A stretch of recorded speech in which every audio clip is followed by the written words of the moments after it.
So hi learners, I hope आप सब ठीक होंगे और ये हमारा बहुत ही ऑसम एंड ब्यूटीफुल सा प्लेटफॉर्म बाय जी के वर्क। तो आज का जो हमारा टॉपिक है basically quick revision of molecular basis of inheritance, जो कि बहुत ही हाई वेटेज चैप्टर है। समझ रहे हैं आप, क्योंकि उससे क्वेश्चंस बहुत रिपीट होते हैं। 7-8 मार्क्स के क्वेश्चन कहीं नहीं गए इस चैप्टर से। तो अब हम देखेंगे मॉलिक्यूलर बेसिस ऑफ इनहेरिटेंस को, बहुत ही ब्रीफ में पढ़ेंगे। और ये मत सोचिए कि मैंने इसे क्विक रिवीजन लिया या फिर मैं वन शॉट के तौर पर ले रहा हूँ तो चीजें स्किप कर दी होंगी। नहीं, आप एनसीईआरटी खोल कर देख लें, चीजों को मैच कर लें।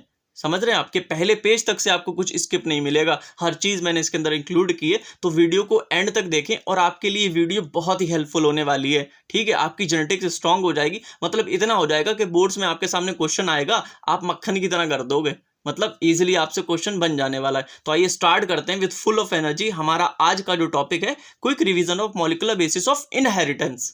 तो सबसे पहले हमारा जब चैप्टर स्टार्ट होता है वहां पर बात होती है न्यूक्लिक एसिड की। दो प्रकार के न्यूक्लिक एसिड होते हैं। तो सबसे पहले मैं आपको बताऊं न्यूक्लिक एसिड होती क्या चीज है। A acid which is found in nucleus is called nucleic acid. जो हमारा न्यूक्लियस के अंदर एसिड मिलता है उसको न्यूक्लिक एसिड कहते हैं। तो अब वो एनसीईआरटी कहती है दो प्रकार के हो सकते हैं, या तो डीएनए हो सकता है डिऑक्सी राइबो न्यूक्लिक एसिड, या हमारा आरएनए हो सकता है राइबो न्यूक्लिक एसिड। जो डीएनए होता है, डीएनए इज जेनेटिक मटेरियल। मैं जहां पर भी जीएम लिखूंगा उसका मतलब जेनेटिक मटेरियल होगा, मैं पहले ही बता देता हूं।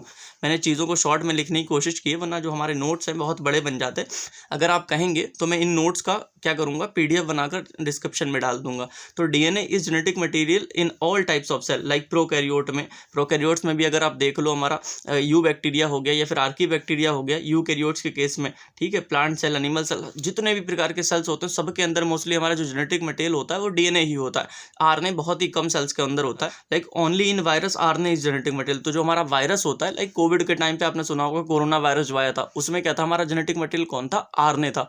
तो अब वायरस जो होता है उसके अंदर हमारा जेनेटिक मटेरियल आरएनए भी हो सकता है और डीएनए भी हो सकता है। तो आरएनए के पास बोथ जेनेटिक मटेरियल पॉसिबल है। ठीक है, वैसे तो हमारा नॉर्मली जो होता है वो डीएनए ही ज्यादातर ऑर्गेनिजम्स के अंदर होता है। अब एग्जांपल दे रखा है डीएनए इज जेनेटिक मटेरियल। चारों के चारों आप याद कर लो, जो मैंने रेड कलर से यहाँ पर एग्जांपल्स दिए हैं, ये बेसिकली एनसीईआरटी के एग्जांपल हैं। ये कहीं पर भी हो सकता है, एमसीक्यू में आपसे पूछ ले, मार्क करने को आ जाए। तो ह्यूमन डिप्लॉयड सेल की अगर हम बात करें, 6.6 × 10⁻9 बेस पेयर्स होते हैं इसके अंदर।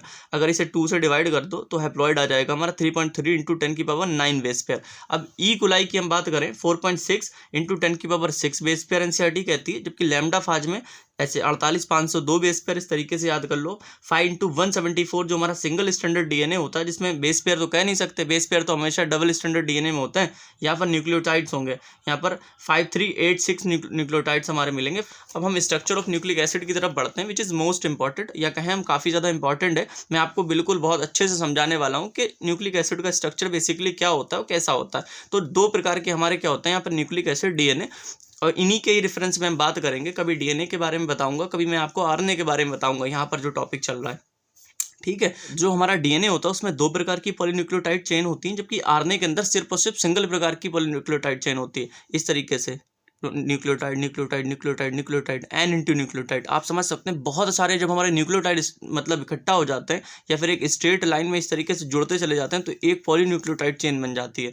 तो हमारा जो आरएनए होता है सिर्फ और सिर्फ एक पॉलीन्यूक्लियोटाइड चेन का बना होता है, जबकि डीएनए में ऐसी दो पॉलीन्यूक्लियोटाइड चेन प्रेजेंट होती हैं। ठीक है, अब न्यूक्लियोटाइड की मैं आपको बात कर लूँ, जो हमारा क्या है, सबसे बेसिक यूनिट है किसकी, डीएनए का। लाइक स्ट्रैंड जो होता है पॉलीन्यूक्लियोटाइड चेन का, तो उसमें बहुत सारे न्यूक्लियोटाइड मिलकर क्या बनाते हैं, पॉलीन्यूक्लियोटाइड। तो न्यूक्लियोटाइड बेसिकली क्या चीज होती है, इसके 3 कंपोनेंट होते हैं एनसीईआरटी कहती है। एक तो शुगर होता है, दूसरा nitrogenous base plus phosphate group, sugar nitrogenous base plus phosphate group. ठीक है, और शुगर और नाइट्रोजनस बेस को हम कहते हैं न्यूक्लियोसाइड। ये चीजें याद रखने वाली हैं, बिल्कुल याद कर लो आप। अब सबसे पहले मैं बात करता हूँ, पहला कंपोनेंट जो होता है हमारा शुगर। शुगर रहता है 5 कार्बन का। तो शुगर के अंदर ये वाली रिंग प्रेजेंट होती है, फ्यूरॉन रिंग। इसका नाम आप याद कर लें, ज्यादा अच्छा रहेगा। वैसे इतना ऊपर क्वेश्चन पूछेंगे नहीं।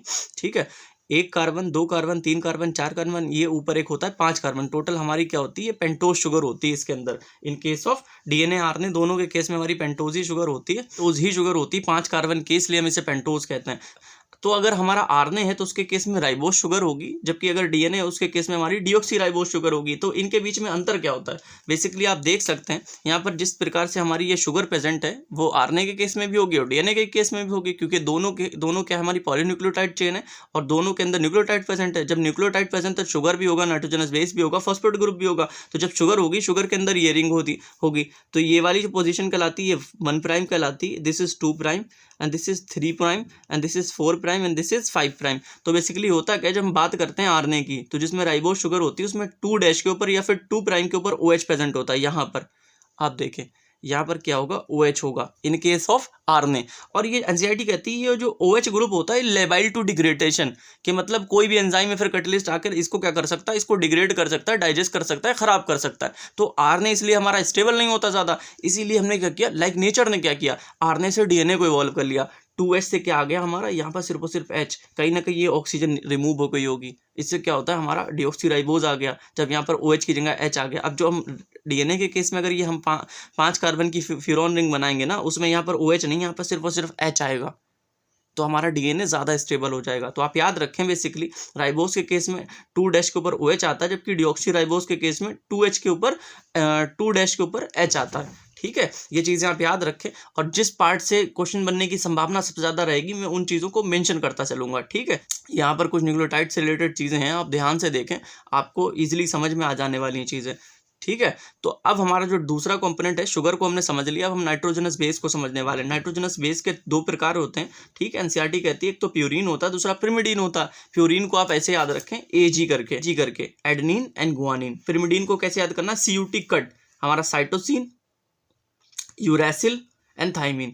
और थाइमिन का जो अनदर नेम होता है उसको कहते हैं 5 मिथाइल यूरेसिल। इस पे कई बार भर के क्वेश्चन पूछ रखे हैं, ये चीज़ आप याद रखें कि अगर आपसे पूछ ले अनदर नेम ऑफ थाइमिन, तो आप लिख देना, सीधा मार्क कर देना 5 मिथाइल यूरेसिल। ये जो चीज़ें मैं आपको बताता जा रहा हूँ कहीं एक पेज पर आप लिख लो। ठीक है, उसको क्या करना है, एग्जाम से पहले आप याद करते चले जाना, क्योंकि ये चैप्टर ही बहुत इंपॉर्टेंट है, इन चीज़ों को छोड़ ही नहीं सकते आप। अगर 16 मार्क्स के MCQs आ रहे हैं ना, तो दोनों चैप्टर के genetics like principle of inheritance और ये हमारा मॉलिक्यूलर बेसिस, कम से कम 4-5 मार्क्स के इसी से MCQs पूछ लेंगे दोनों से, तो चीज़ों को ध्यान रखो। तो यहाँ पर शुगर प्लस नाइट्रोजनस बेस मिलकर हमारा न्यूक्लियोसाइड बनाता है, जैसा कि मैंने आपको यहाँ पर बताया था, शुगर प्लस नाइट्रोजनस बेस मिलकर न्यूक्लियोसाइड बनाता है। ठीक है, और ये शुगर प्लस नाइट्रोजनस बेस जो होते हैं वो किससे जुड़ते हैं, N ग्लाइकोसिडिक लिंकेज से जुड़ते हैं। मैं आपको बता दूं, लेट्स से अगर मैं आपके लिए यहाँ पर 5 कार्बन की इस प्रकार से शुगर बनाऊँ, ये 5 कार्बन की 1 2 3 4 और यहाँ पर ये 5। ठीक है, तो यहाँ पर क्या होगा, इस प्रकार से एक बॉन्ड होगा, इस प्रकार से एक बॉन्ड होगा, और यहाँ पर हमारा कहीं नाइट्रोजनस बेस जुड़ता है आकर। ठीक है, वो प्यूरिन भी हो सकता है, पिरिमिडीन भी हो सकता है। तो दिस इज कॉल्ड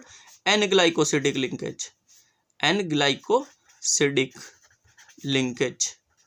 समझे आप? तो बस आप ये याद रखें, इस स्ट्रक्चर को यहाँ पर इंपॉर्टेंट नहीं, मुझे पता है आपसे नहीं पूछा जाएगा, लेकिन बस सिर्फ और सिर्फ ये चीज़ याद रखें, शुगर प्लस नाइट्रोजनस बेस किससे जुड़ी होती है, N ग्लाइकोसिडिक लिंकेज से जुड़ी होती है और हमारा न्यूक्लियोसाइड बनाती है।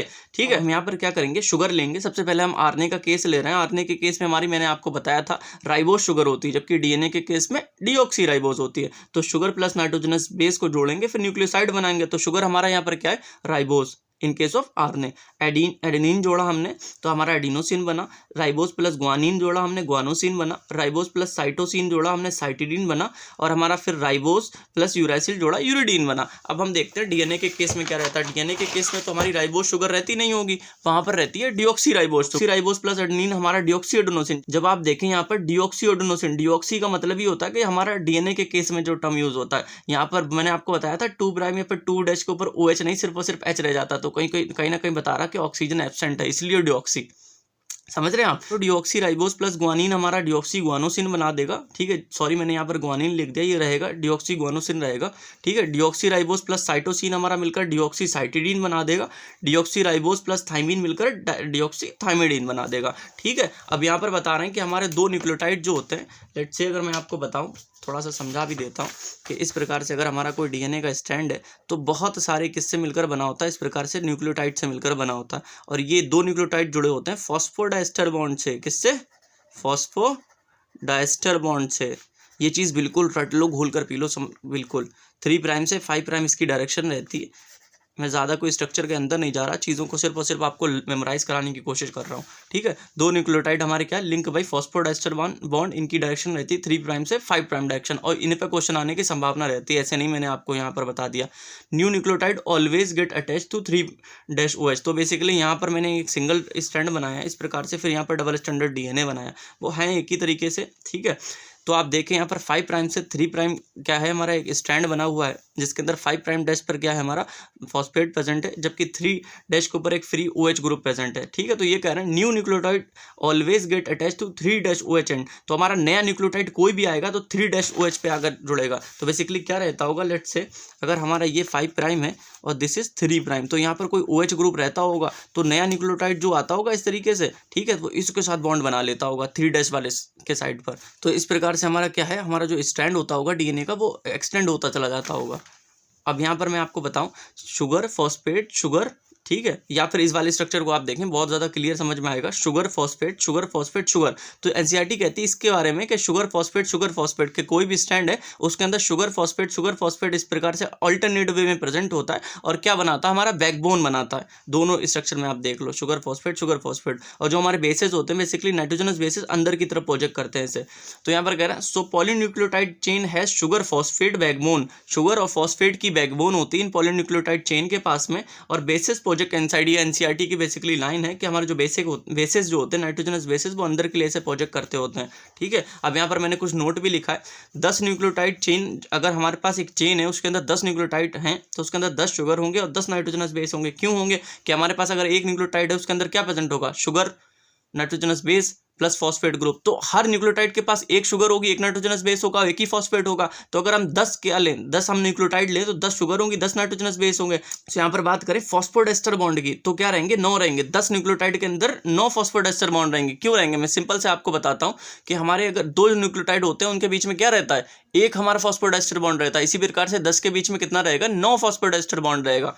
ठीक है, तो अब बात करते हैं टाइप ऑफ डीएनए की। तो अब हम यहाँ पर देख लेते हैं बेसिकली हमारी एनसीईआरटी डीएनए के बारे में क्या कहती है। हमारे जो सिलेबस में यहाँ पर मॉलिक्यूलर बेसिस ऑफ इनहेरिटेंस में जो डीएनए का टाइप है वो हम पढ़ते हैं बी टाइप ऑफ डीएनए। क्या, बी टाइप ऑफ डीएनए, जो कि हमारा राइट हैंडेड फैशन में कॉइल होता है, जिसको हम हेलिकल स्ट्रक्चर कहते हैं। इस प्रकार से आप देख सकते हैं, उल्टा मत बना देता, ठीक है। और इसका डायमीटर रहता है 2 नैनोमीटर। इस प्रकार से जो हमारे 2 स्टैंड्स होते हैं इनके बीच की जो गैप होता है, फिर दूरी होती है, वो 2 नैनोमीटर की रहती है। अब आपको एक चीज़ बताता हूँ, यहाँ पर पिच या टर्न की बात कर रहे हैं। लेट्स से इसके अराउंड में क्या करूँ, कोई धागा रैप करूँ। मैंने जैसे यहाँ पर अगर फिंगर लगा ली, यहाँ से अगर मैं धागा स्टार्ट करूँ और यहाँ से घुमाकर यहाँ पर ले आऊँ, समझ रहे हो, दोनों एक ही साइड पर आ जाए, दिस इज कॉल्ड पिच या फिर 1 टर्न। क्योंकि डीएनए हमारा हेलिकली रैप होता है ना, ऐसा थोड़ी होता कि ऐसे करके यहाँ ऐसे करके रैप होता, नहीं, यहाँ से अगर चला तो फिर यहाँ पर आएगा। तो आप समझ रहे हो, अगर मैं इसको ड्रॉ करके अगर दिखाऊँ, राइट हैंडेड फैशन ये होता है बेसिकली, राइट हैंडेड फैशन हमारा क्या होता है, ये होता है। तो अगर लेट से यहाँ से चला,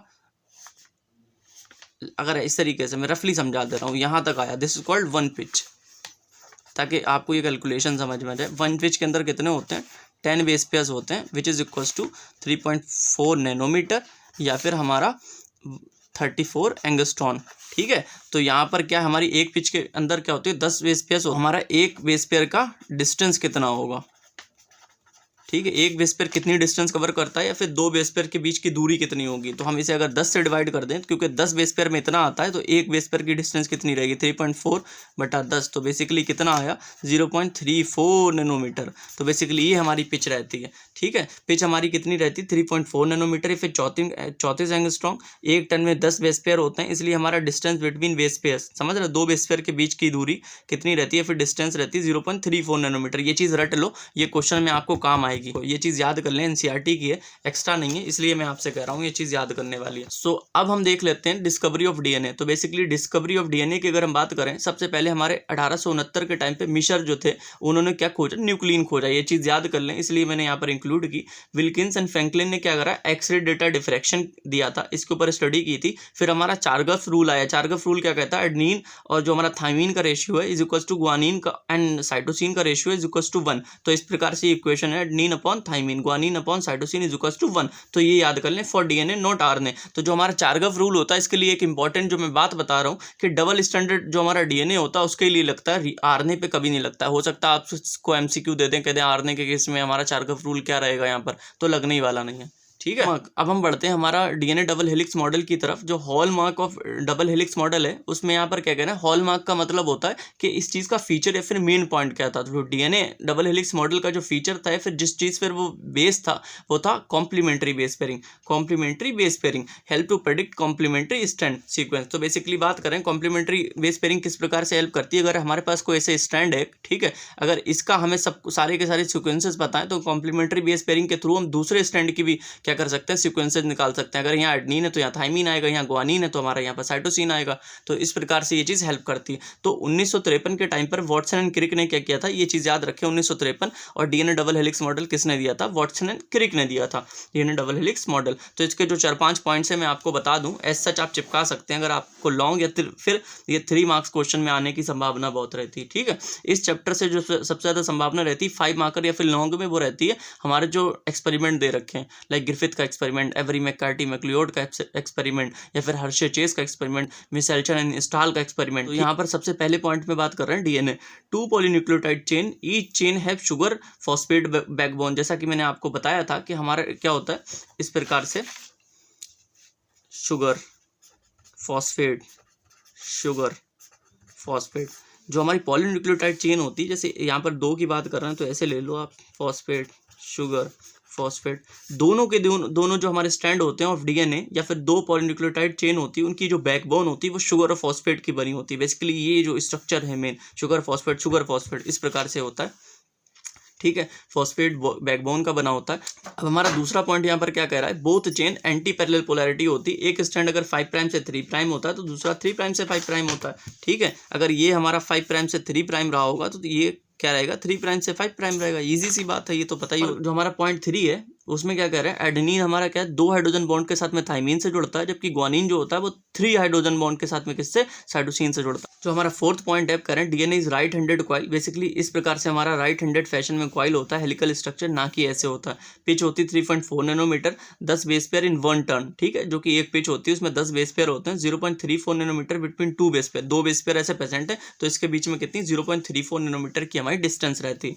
ठीक है, अब हमारा जो पॉइंट 5 है, base pairs stakes over each other stability of DNA. तो स्टेकिंग का मतलब होता है कि हमारे जो बेस पेयर्स होते हैं एट एन एंगल प्रेजेंट होते हैं। लेट्स से अगर यहाँ पर हमारा कोई एडेनिन प्रेजेंट है, यहाँ थाइमिन प्रेजेंट है, यहाँ ग्वानिन है, यहाँ साइटोसिन है। ठीक है, तो आप देख सकते हैं कि मतलब अगर ये हमारा एक बेस पेयर है, दूसरा एक ये बेस पेयर है, तो कहीं ना कहीं एक एंगल पे प्रेजेंट होंगे ना, ऐसे स्ट्रेट लाइन थोड़ी ना है, चीज़ें घूमी हुई हैं। तो समझ रहे हैं, बेस पेयर्स जो होते हैं एट एन एंगल प्रेजेंट होते हैं, तो इसे स्टेकिंग कहते हैं।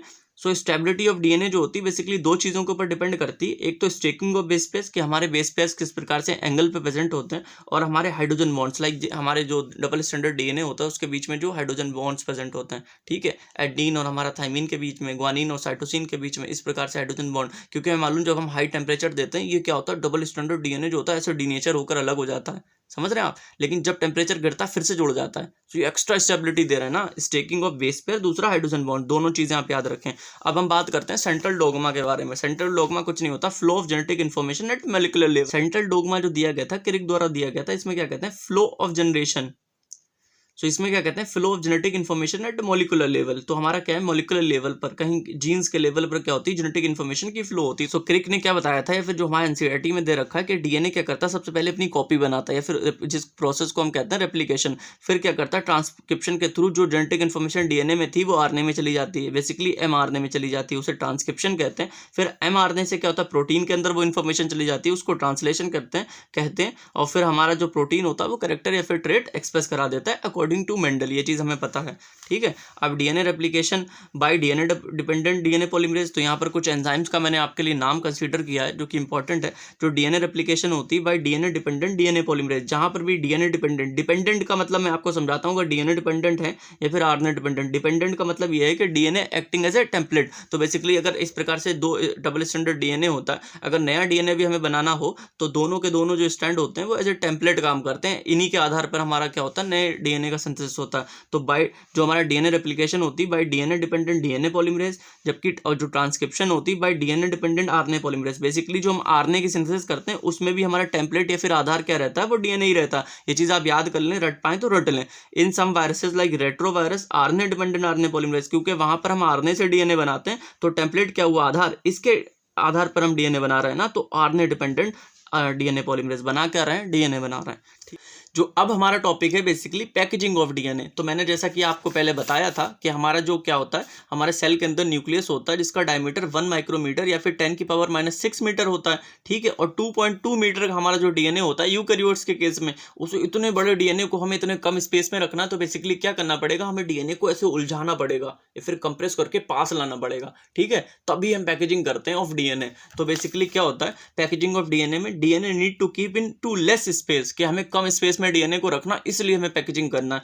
तो सबसे पहला हमारे यहाँ पर दो प्रकार के यहाँ पर क्या रहेंगे, पैकेजिंग रहेंगे, एक तो प्रोकैरियोट्स के केस में, दूसरा यूकैरियोट्स के केस में। प्रोकैरियोट की जो पैकेजिंग होती है बेसिकली बहुत सिंपल रहेगी, जबकि थोड़ी कॉम्प्लेक्स होती है इन केस ऑफ यूकैरियोट्स, ठीक है। तो पैकेजिंग इन प्रोकैरियोट्स अगर हम देखें तो ई कोलाई की अगर बात करते हैं उसमें डीएनए की लेंथ होती है 1.36 mm, ठीक है। DNA is packaged with help of basic proteins, DNA form large loops. तो मैं आपको अगर समझाऊं या आपके दिमाग में बैठाने की कोशिश करता हूं मैं, देखिए अगर ये सेल है तो आपको पता है, लाइक हम सब जानते हैं कि हमारा प्रोकैरियोट का जो सेल होता है उसके अंदर न्यूक्लियस नहीं होता, तो हमारा क्या होगा, जेनेटिक मटेरियल ऐसा ही होगा, उसके अंदर किसके अंदर प्रेजेंट होगा, साइटोप्लाज्म के अंदर प्रेजेंट होगा। और एनसीईआरटी कहती है कि ये हमारा जो जेनेटिक मटेरियल बेसिकली जो डीएनए होगा वो पैकेज्ड होता है with the help of some basic proteins, ये मैंने ऑरेंज कलर से प्रोटीन्स, इसकी हेल्प से क्या होगा, हमारा जो डीएनए होगा वो पैक होगा। लेकिन अब क्या लगता है, लाइक एनसीईआरटी फिर यहाँ पर एक चीज़ और कहती है कि लेट्स से कि हमारा अगर न्यूक्लियस नहीं है प्रोकैरियोट्स के केस में, तो हमारा जेनेटिक मटेरियल पूरे साइटोप्लाज्म में कहीं ना कहीं ऐसी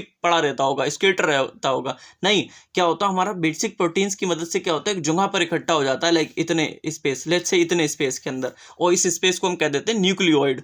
न्यूक्लियोइड रीजन होता है जहां पर हमारा टोटल डीएनए मिलता है, क्योंकि पैक हो रखा है अच्छे से with the help of some basic proteins. और यहाँ पर क्या होता है, लार्ज लूप्स बना लेता है। लार्ज लूप्स का मतलब आप देखते हैं कि ये बड़ा बड़ा छल्ले टाइप, कि इतना ज़्यादा क्लोज नहीं होता कि बिल्कुल चिपका हुआ, लार्ज लूप्स ऐसे करके बने हुए देखते हैं। तो ये हमारी खासियत होती है किसकी, पैकेजिंग इन प्रोकैरियोट्स के केस में। DNA is packaged with help of basic proteins, ठीक है, डीएनए फॉर्म लार्ज लूप्स, तो ये हमारा फीचर होता है प्रोकैरियोट्स के केस में। लेकिन अब जब यूकैरियोट्स की बात करते हैं, वहां पर जो बेसिक प्रोटीन्स यूज होंगी वो हमारी होंगी हिस्टोन प्रोटीन्स, ठीक है। अगर आपको एमसीक्यू में पूछ लें कि हमारा हिस्टोन प्रोटीन्स की हेल्प कब लेते हैं हम, प्रोकैरियोट्स के केस में या फिर यूकैरियोट्स के केस में, हर हाल में आपको मार्क करना है यूकैरियोट्स। प्रोकैरियोट्स के केस में सिर्फ और सिर्फ बेसिक प्रोटीन रहती हैं, वो हिस्टोन नहीं होती। सो अब हम बात करते हैं पैकेजिंग इन यूकैरियोट्स। तो ह्यूमन सेल का जो डीएनए होता है बेसिकली डिप्लॉइड सेल होता है हमारा, उसके अंदर 2.2 मीटर का क्या होता है, डीएनए होता है। जब हम हैप्लॉइड सेल की बात करते हैं तो उसके अंदर 1.1 मीटर का डीएनए हो देना। 2.2 मीटर का DNA is kept in 10⁻⁻⁶ metre. मैंने आपको बताया ये 1 माइक्रोमीटर भी होता है, ठीक है। स्पेस इन न्यूक्लियस, तो कह रहा है 2.2 मीटर का, लाइक बहुत लंबा, आप समझते हैं ना कि हमारे हाथों से भी ज्यादा लंबा डीएनए होगा, और 1 माइक्रोमीटर के स्पेस में रखना, तो उसे बहुत अच्छे से पैक करके हमें अंदर रखना पड़ेगा। अब हिस्टोन्स हेल्प इन पैकेजिंग, तो बेसिकली यूकैरियोट्स के केस में हमारी हिस्टोन्स हेल्प करती हैं, जो कि बेसिक प्रोटीन्स होती हैं rich in lysine and arginine. ये लाइसिन और आर्जिनिन क्या होते हैं, दो हमारे एक प्रकार के अमाइनो एसिड होते हैं जो कि बेसिक होते हैं। जब ये प्रेजेंट होंगे तो जाहिर सी बात है हमारा हिस्टोन प्रोटीन भी बेसिक ही नेचर में हो जाएगा। अब हिस्टोन के टाइप दे रखे हैं एनसीईआरटी ने 5, कितने, 5 प्रकार के दे रखे हैं, H2A, H2B, H3, H4 and H1। तो स्टार्टिंग के जो 4 होते हैं ये यहाँ से लेके यहाँ तक, ये हमारे मिलकर ऑक्टामर फॉर्म करते हैं। तो आपने पढ़ा होगा ऑक्टामर के अराउंड क्या होगा, हमारा जो डीएनए होगा वो रैप करेगा। तो ये वाले बनाएंगे, मैं आपको बनाकर दिखाता हूँ। और जो H1 होता है, ठीक है, वो help in ceiling of DNA on octamer. Like अगर इस तरीके से लेट्स से हमारा ऑक्टामर है, इसके अराउंड ऐसे डीएनए ऐसे रैप किया, यहाँ से चला यहाँ आया, फिर यहाँ पर एक नॉट बना दी, नॉट का मतलब गंठी लगा दी, जिससे क्या होगा हमारा डीएनए ऐसे फिसल ना जाए। तो आप समझ रहे हो, एक प्रकार की सीलिंग का काम करेगा H1। तो मैं आपको यहाँ पर अगर समझाऊं तो क्या करते हैं, किस प्रकार से ये ऑक्टामर, ये चारों के चारों क्या होंगे, जैसे 4 हैं, ये चारों के चारों हमारे पेयर में आ जाते हैं इस प्रकार से। देखिए H2A, फिर एक और H2A, सब पेयर में आ जाएंगे। H2B, फिर ये भी हमारा H2B, फिर ये H3, इधर भी H3,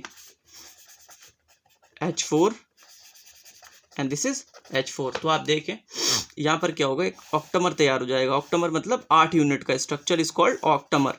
तो ये रहता है हमारा हिस्टोन ऑक्टामर। ऑक्टामर का मतलब 8 यूनिट का हिस्टोन का बना हुआ है, तो इसलिए इस कह देते हैं हम हिस्टोन ऑक्टामर। तो अगर इस प्रकार से मैं आपके लिए ड्रॉ करूँ, ये हमारा हिस्टोन ऑक्टामर रहा होगा, और इसके अराउंड क्या रैप करेगा हमारा, इसके अराउंड रैप करने वाला डीएनए इस प्रकार से। और हमारा जो एक बेसिक प्रोटीन होती, सॉरी एक जो हिस्टोन होता है वो कौन सा, H1, इस प्रकार से ये क्या रहता है H1, जो कि सीलिंग का काम करता होगा कहीं ना कहीं। समझ रहे हैं आप कि मतलब उसे यहाँ पर जाम कर दिया, बिल्कुल यहाँ पर नॉट लगा दी उसके। तो ये हमारा ब्लू से मैंने दिखाया डीएनए, ये ऑरेंज कलर से यहाँ पर क्या है, हिस्टोन है, यहाँ पर हिस्टोन ऑक्टामर, और ग्रीन से हमारा क्या है यहाँ पर H1 protein, sorry H1 histone. तो आप समझ गए होंगे किस प्रकार से हमारा हिस्टोन ऑक्टामर बनता है। हिस्टोन के 5 टाइप दे रखे हैं एनसीईआरटी ने, जो 4 होते हैं इनिशियली, वो पेयर बना के अब हमारा क्या कर लेते हैं, ऑक्टामर फॉर्म कर लेते हैं। जो H1 होता है वो सीलिंग का काम करता है। न्यूक्लियोसोम क्या होता है, ऑक्टामर प्लस 200 बेस पेयर। तो हमारा ये हिस्टोन ऑक्टामर है, इसके अराउंड जो डीएनए एक बार में रैप करता है वो अराउंड कितना होता है, हमारा 200 बेस पेयर्स होते हैं। ठीक है, तो ये कंप्लीट स्ट्रक्चर इज कॉल्ड, ये स्ट्रक्चर क्या कहलाता है, हमारा न्यूक्लियोसोम कहलाता है। उसके अंदर क्या आता है, एक तो हिस्टोन ऑक्टामर आता है, दूसरा डीएनए आता है, लेकिन H1 आता है वो नहीं आता है। H1 जो होता है वो इसके अंदर नहीं आता। तो याद रखें, न्यूक्लियोसोम पर डायरेक्ट क्वेश्चन पूछ सकते हैं, न्यूक्लियोसोम के अंदर क्या क्या चीजें इंक्लूड है, histone octamer plus 200 base pair of DNA हमारा। और यहाँ पर कह रहे हैं नॉन हिस्टोन क्रोमोसोमल प्रोटीन जो होते हैं हायर लेवल ऑफ पैकेजिंग। तो बेसिकली बात क्या होती है, यूकैरियोट्स के केस में, यूकैरियोट्स के केस में 2 प्रकार की पैकेजिंग होती है, एक तो लोअर लेवल की या फिर इनिशियल लेवल की, दूसरी होती है हमारी हायर लेवल की। लाइक डीएनए से क्रोमेटिन बना, फिर क्रोमेटिन से क्रोमोसोम बना। क्रोमोसोम जो होता है हमारा वो मोस्ट कंडेंस फॉर्म होता है। तो वहां पर हायर लेवल की पैकेजिंग जब होती होगी तो वहां पर नॉन हिस्टोन क्रोमोसोमल प्रोटीन की भी हेल्प लेना पड़ती होगी अलोंग विथ हिस्टोन प्रोटीन, तब इसका इस्तेमाल होता है। अगर प्रोकैरियोट्स की बात करें तो सीधा सीधा आप क्या मार्क करना है या फिर क्या लिखना है आपको कि हिस्टोन, वहां पर क्या होता है, हमारे सिर्फ और सिर्फ सिंपल प्रकार के जो बेसिक प्रोटीन्स होते हैं वो हेल्प करते हैं, हिस्टोन कुछ नहीं होता वहां पर। यानी से यूक्रोमेटिन, ये चीज मैं आपको बनाकर दिखा देता हूं वरना ये चीज रटवाना हो जाएगी आपके, तो मैं ये चीज माइंड में बैठा दूंगा बिल्कुल। ये क्या हमारा एक डीएनए है, डीएनए कुछ नहीं, एक प्रकार का धागा या फिर थ्रेड होता है, ऐसे करके क्या हुआ, ये रैप वो कंडेंस हुआ, फिर और ज़्यादा कंडेंस हुआ, इतना कंडेंस हुआ कि हद तक ये हमारा क्या बन गया, क्रोमोसोम फॉर्म कर लिया इसने। तो आप देखें ये क्रोमेटिन है, क्या है ये क्रोमेटिन, और ये हमारा क्या क्रोमो है, यानी कि क्रोमोसोम है। तो क्रोमेटिन के भी 2 पार्ट होते हैं, इधर वाला हमारा यूक्रोमेटिन होता है, जबकि जो ज़्यादा कंडेंस होता है दैट इज हेट्रोक्रोमेटिन। तो आप देख सकते हैं जो लेस कंडेंस हमारा क्रोमेटिन होता है वो यूक्रोमेटिन होता है, जबकि ज़्यादा हमारा क्या, आप देखें डीएनए से कंडेंस हुआ, यूक्रोमेटिन कम कंडेंस है, लेकिन हेट्रोक्रोमेटिन और कंडेंस, फिर हमारा जो ये दिस इज क्रोमोसोम और कंडेंस। तो यूक्रोमेटिन क्या होता है, यू का मतलब होता है ट्रू। आप बात को समझो, इसे ट्रू क्रोमेटिन क्यों कर रहे हैं, इसकी बात हो रही है यहाँ पर ट्रांसक्रिप्शन के रिस्पेक्ट में। जब हम ट्रांसक्रिप्शन करते हैं बेसिकली डीएनए से आरएनए बनाते हैं, तो हमें डीएनए खोलना पड़ता है, समझ रहे हैं आप। तो लेस कंडेंस जो डीएनए होगा वो इजीली खुल जाएगा और डीएनए से आरएनए बन जाएगा, इसीलिए इसे यूक्रोमेटिन कहते हैं, जो कि ट्रांसक्रिप्शनली एक्टिव होता है, जबकि हेट्रोक्रोमेटिन हमारा ट्रांसक्रिप्शनली इनएक्टिव होता है। और एक चीज़ आप याद रखें, को जो लेस कंडेंस होगा वो जो डाई होगी या फिर कलर होगा उसको कम रिटेन करेगा, इसलिए ये हमारा लाइट कलर दिखेगा, जबकि जो हेट्रोक्रोमेटिन होता है वो लाइट जो डाई होती है या फिर जो कलर होता है उसको ज़्यादा रिटेन करेगा या फिर स्ट्रेन को ज़्यादा रिटेन करेगा। ठीक है, तो ये डार्क कलर दिखाई देगा, यही चीज़ यहाँ पर है, मैंने आपको डायग्राम से समझा दी। डीएनए से हमारा क्रोमेटिन बना, क्रोमेटिन में भी 2 हिस्से होते हैं, euchromatin and heterochromatin. Euchromatin less condense होता है, लेस कंडेंस इसलिए ट्रांसक्रिप्शनली एक्टिव, क्योंकि इजीली खुलेगा और डीएनए से आरएनए फॉर्म हो जाएगा। लाइट स्टेन, क्योंकि लाइट कम एब्जॉर्ब करता है, लाइट बेसिकली लाइट स्टेन मैं कह रहा हूँ कम एब्जॉर्ब करता है, लाइट नहीं कम एब्जॉर्ब करता है, कलर कम एब्जॉर्ब करता है, फिर हमारा स्टेन कम एब्जॉर्ब करता है। हेट्रोक्रोमेटिन मोर कंडेंस, ट्रांसक्रिप्शनली इनएक्टिव, क्योंकि जब खुलेगा ही नहीं तो हम इसकी ट्रांसक्रिप्शन कैसे करेंगे, डीएनए से आरएनए बनने ही वाला नहीं। और ये डार्क स्टेन। तो क्रोमोसोम क्या होता है, मोस्ट कंडेंस फॉर्म होता है, हमें इसकी डिवीजन करना पड़ती है। अब हम बात करते हैं experiments to determine genetic material. तो यहाँ पर बात हो रही है कि जेनेटिक मटेरियल का केमिकल नेचर पता करने के लिए हमने क्या किया, लाइक एनसीईआरटी कहती है, एक टॉपिक दे रखा है the search of genetic material in molecular basis of inheritance. तो कहती है कि 1926 के टाइम पर क्या हुआ, एक होड़ मच गई साइंटिस्ट के अंदर के जानने के लिए कि हमारा जेनेटिक मटेरियल का नेचर क्या होता है, कि लाइक डीएनए होता है, आरएनए होता है, फिर प्रोटीन होता है। ठीक है, तो अब उससे रिलेटेड एक्सपेरिमेंट्स हुए, बहुत सारी डिस्कवरीज हुई। तो आप देखते हैं जो मेजर 3 यहाँ पर क्या हमारे जो एक्सपेरिमेंट्स दे रखे हैं वो पढ़ना बहुत ही इंपॉर्टेंट है। इनके अलग अलग मैंने वीडियोस बना रखे हैं 5-5, 6-6, 7-7 मिनट के, तो आप मेरे चैनल पर इन्हें विजिट कर सकते हैं। मैं यहाँ पर वो चीज़ें इंक्लूड करूँगा जिसको मुझे लगता है कि पूछे जाने की संभावना बहुत है। तो 1926 में क्या है, quest to determine chemical nature of genetic material. सबको होड़ मच गई कि हमें पता करना जेनेटिक मटेरियल का केमिकल नेचर क्या होता है। लाइक हमारे न्यूक्लियस के अंदर प्रोटीन भी होता है, आरएनए भी होता है, डीएनए भी होता है, उस टाइम कुछ नहीं पता था। तो सबसे पहला हमारा जो मोस्ट इंपॉर्टेंट, ये 5 मार्क्स में पूछने की संभावना बहुत रहती है, इनको रट लो, घोल कर पी लो, समझ रहे हैं। आप कान नाक आँख खोल कर बैठो, जो चीज़ें मैं समझा रहा हूँ मजाक नहीं कर रहा, ये सब इंपॉर्टेंट है। ग्रिफिथ ट्रांसफॉर्मेशन एक्सपेरिमेंट जो कि 1928 में हुआ था, सन याद रखना, ऑन स्ट्रेप्टोकोकस बैक्टीरिया पर किया था, और क्या माइस एनिमल लिया था। ठीक है, और क्या निमोनिया कॉज करता है, हमारा जो स्ट्रेप्टोकोकस निमोनिया ही होता है या फिर निमोनोकोकस जो होता है। ट्रांसफॉर्मिंग प्रिंसिपल की बात की थी कि something is there which is transforming R into S. तो यहाँ पर ये कंक्लूजन था, मैंने ऊपर से बता दी चीज़। फिर आए एवरी मैकार्टी एंड मैक्लियोड, इन्होंने तो बता दिया ट्रांसफॉर्मिंग प्रिंसिपल है, फिर इन्होंने बताया कि DNA DNA is transforming principle, इनकी जो सन है 1933 से 1944 तक का, ये चीज़ याद रखें। Hershey and Chase experiment is most important. इन दोनों ने ये चीज़ नहीं क्लियर कर पाई थी कि जेनेटिक मटेरियल का नेचर क्या है, डीएनए है, आरएनए, प्रोटीन है, लेकिन हमारे हर्शे चेज आए, इन्होंने बैक्टीरियोफाज एंड ई कोलाई के ऊपर एक्सपेरिमेंट किया और 1952 के around unequivocal proof that DNA is genetic material. Unequivocal का मतलब होता है बिना किसी शक शुबा के, मतलब कोई डाउट या संदेह बचा ही नहीं था इनके एक्सपेरिमेंट के बाद, सब कुछ क्लियर हो गया that DNA is genetic material. ठीक है, तो ये चीज़ हमारे एक्सपेरिमेंट से रिलेटेड थी। और now we are heading towards next topic, feature of good genetic material. तो यहाँ पर कह रहे हैं कि हमारा जेनेटिक मटेरियल होने के लिए अच्छे फीचर्स क्या होते हैं। ठीक है, कहीं ना कहीं हम कंपेरिजन करेंगे, तो कंपैरिजन क्या, अगर डीएनए आरएनए में हम कंपेयर करें तो हमें जहां जेनेटिक इन्फॉर्मेशन रखना होगी तो जाहिर सी बात है हमारा जो जेनेटिक मटेरियल है वो स्टेबल होना चाहिए, स्ट्रक्चरली भी, केमिकली भी। तो इस तरीके से चीज़ें देखेंगे। It able to make replica, जो अच्छा जेनेटिक मटेरियल के एबल टू मेक रेप्लिका के मतलब हमें पता है कि हमारी जेनेटिक इन्फॉर्मेशन जो पेरेंट के अंदर प्रोजनी में तो तभी पहुंचेगी जब रेप्लिकेशन होगी या फिर कॉपी फॉर्म होगी।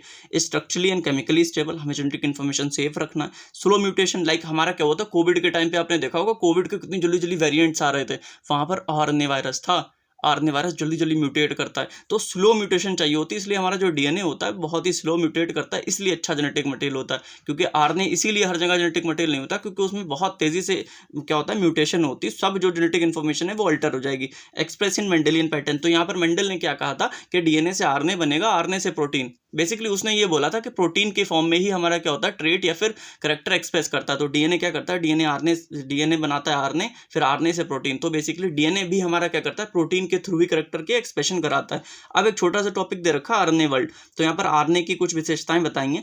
विच इवॉल्व फर्स्ट, तो यहाँ पर फिर क्वेश्चन पूछता है एनसीईआरटी कहती कि यहाँ पर कि डीएनए या फिर आरएनए में से कौन इवॉल्व हुआ था पहले, सबसे पहले क्या आया था। तो आरएनए इवॉल्व फर्स्ट, फिर बताती कि एनसीईआरटी बताती है RNA evolve first, perform all important function. फिर कहती है कि इतने सारे इंपॉर्टेंट फंक्शंस जो थे वो आरएनए करता है, लाइक अभी भी करता है। तो सबसे पहले क्या हुआ, हमारा आरएनए इवॉल्व हुआ, एज ए कैटलिस्ट काम करता है। कैटलिस्ट का मतलब होता है क्या, कैटलिस्ट का मतलब होता है हमारा एंजाइम की तरह काम करता है, स्प्लाइसिंग की प्रोसेस होती है उसमें हेल्प करता है। तो कह रहे हैं पहले हमारा आरएनए इवॉल्व हुआ कि आरएनए इतना ज़्यादा स्टेबल नहीं था, फिर हमने आरएनए से क्या करा, डीएनए इवॉल्व कर लिया। तो डीएनए जो होता है मोर स्टेबल होता है। तो अब हमारा जो नेक्स्ट टॉपिक है उसमें देखते हैं, लाइक इस वीडियो में जितना कवर हो सकता है कवर करेंगे, क्योंकि ये वीडियो बहुत लंबा हो जाएगा। इसका मैं पार्ट 2 भी लाऊंगा आपके लिए जल्दी। आप कमेंट बॉक्स में ज़रूर बताएं कि आपको ये वीडियो कैसा लगा और चीज़ें कैसे समझ में आ रही हैं। ठीक है, तभी उस हिसाब से मैं आगे काम करता हूँ आपके लिए। डीएनए रेप्लिकेशन, तो डीएनए रेप्लिकेशन का बेसिकली यहाँ पर अगर हम बात करें, after Watson and Crick model क्या दिया था, याद रखना डीएनए डबल हेलिक्स मॉडल दिया था हमारे वॉटसन एंड क्रिक ने। It was proposed possible mode of DNA replication is semi conservative. तो यहाँ पर बेसिकली सेमी कंजर्वेटिव का मतलब समझना इज मोस्ट इंपॉर्टेंट। तो मैं आपको बताता हूँ, सेमी कंजर्वेटिव का मतलब होता है both strand open, DNA is double stranded, ऐसे रैप हो रखा होता है ना राइट हैंडेड फैशन में, both strand open and act as template for the synthesis of new strand. तो मैं आपको एक चीज़ समझाता हूँ यहाँ पर, लेट्स से अगर ये हमारे कह रहे हैं डीएनए का डबल स्ट्रैंड है, ठीक है, तो अब ये क्या कर रहे हैं, दोनों के दोनों इस तरीके से हमारे अलग हुए, ठीक है, और फिर क्या हुआ, ये दोनों के दोनों एज ए टेम्पलेट काम करेंगे। टेम्पलेट का मतलब होता है आधार, कि इनके आधार पे ही हमारा नए जो स्टैंड है वो बनने वाले हैं। समझ रहे हैं आप, इस तरीके से कि लाइक इसके कॉम्प्लीमेंट्री ही, यहाँ पर अगर एडेनिन होगा तो यहाँ थाइमीन आएगा। तो इस प्रकार से हमारा क्या होता है, इसके कॉम्प्लीमेंट्री दूसरा स्टैंड हमारा क्या करेगा, सिंथेसाइज कर जाएगा। तो एक चीज़ आप ये देखें, लाइक ये था ओल्ड या फिर इसे कहें पेरेंटल, जबकि ये ऑरेंज कलर से जो मैंने दिखाया दैट इज न्यू स्ट्रैंड। तो आप देख सकते हैं सेमी कंजर्वेटिव का मतलब क्या हुआ, समझे। सेमी कंजर्वेटिव का मतलब अगर देखें, सेमी का मतलब आधा, कंजर्वेटिव का मतलब कंजर्व रहा। तो आप देख सकते हैं पेरेंटल स्ट्रैंड इसमें कितना, एक है, एक नया है, तो आधा कंजर्व, आधा पुराना आधा नया। So this is called semi conservative.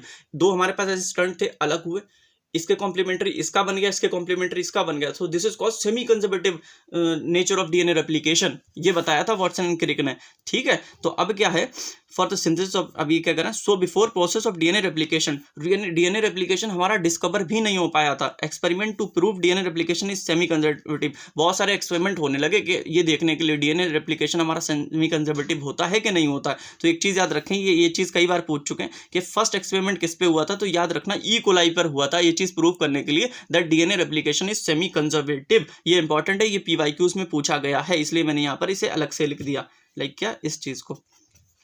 अब ये 3 एक्सपेरिमेंट हैं, याद रखें, मिसेल्सन एंड स्टाल एक्सपेरिमेंट। इन्होंने क्या किया था, इन तीनों एक्सपेरिमेंट का एक पर्पस था, एक मकसद था कि प्रूव करना डीएनए का जो हमारा रेप्लिकेशन होता है या फिर DNA replication is semi conservative. तो इन्होंने क्या किया था, N15 and N14 and N15 लिया था। N14 इज लाइट डीएनए, जबकि N15 जो लिया था हमारा हैवी डीएनए लिया था। इसमें इन्होंने काम किया था ई कोलाई के ऊपर, जबकि टेलर ऑन विसिया फावा, एक प्रकार की ये बीन होती है, जो टेलर साइंटिस्ट थे, इन्होंने विसिया फावा के ऊपर काम किया था। ये चीज़ याद रखना। और रेडियो एक्टिव थाइमिडीन, ये चीज़ें आप समझ रहे हो बिल्कुल ही ऐसी हैं जैसे मतलब छोड़ना ही नहीं है, कहीं से भी कुछ भी पूछ सकते हैं इसमें। एमसीक्यूज में तो यही चीज़ें फेंकी जाएंगी, क्योंकि ये चीज़ें क्या जो मैंने यहाँ पर इंक्लूड की, नीट की हलवा चीज़ें हैं जो बिल्कुल फैक्चुअल चीज़ें नहीं होती, एकदम ऐसे दी और मार्क कर दी। समझ रहे हैं आप? तो ऐसी ही चीज़ें आपके लिए भी आने वाली। Animal cell, human like liver cell पर भी स्टडी किया गया था। तो ये यहाँ तक मैंने आपके लिए कवर किया मॉलिक्यूलर बेसिस ऑफ इनहेरिटेंस का क्विक रिव्यू। आई होप आपको बहुत अच्छे से चीज़ें समझ में आई होंगी। तो अब नेक्स्ट वीडियो में मिलते हैं। Thank you guys.